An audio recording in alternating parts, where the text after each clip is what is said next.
So in contemplating what next series of talks would be, I decided to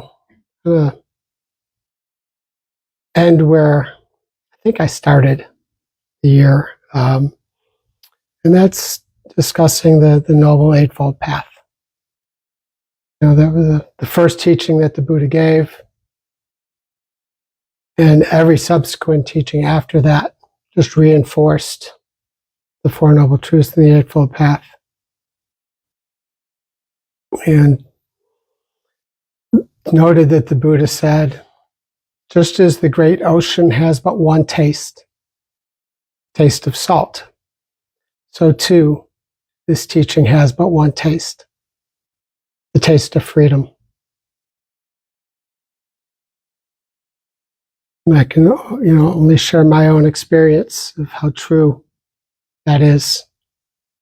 That it was through the study and contemplation and putting into practice the Eightfold Path, that transformation that it provided me and countless other people over the past 2,600 years.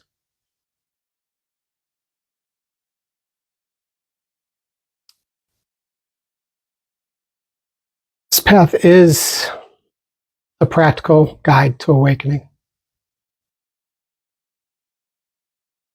It is a way of living, a way of seeing, and the being that leads from confusion and suffering to peace and liberation. While the path is usually taught in a fairly specific order, almost as a list, it's really more like a mandala, a circle of interwoven qualities, each one supporting the next. And together they express life lived with wisdom, ethical integrity, mindful awareness. Now they're commonly referred to as right. I prefer the word wise. And they are right view, or wise view. That's seeing things as they are, right? The truth of the suffering, its causes, the possibility of release. And from this, a clarity can come. The next one's wise intention. And that's the heart's response and a commitment to kindness, to that freedom.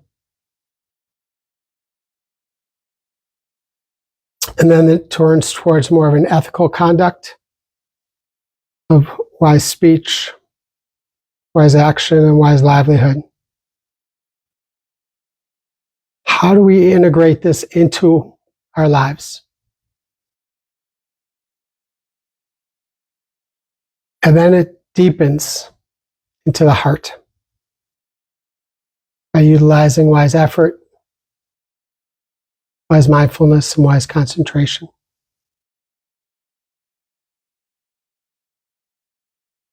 Every time that we speak truthfully, every time we choose compassion over harm, every time we bring awareness to our present moment, we are walking this path of awakening. Again, the Eightfold Path is not philosophy to be memorized. It is a way to live. And it invites us to bring wisdom and compassion into every breath, every choice, every relationship. This, like every one of the teachings of the Buddha, are based on our experience.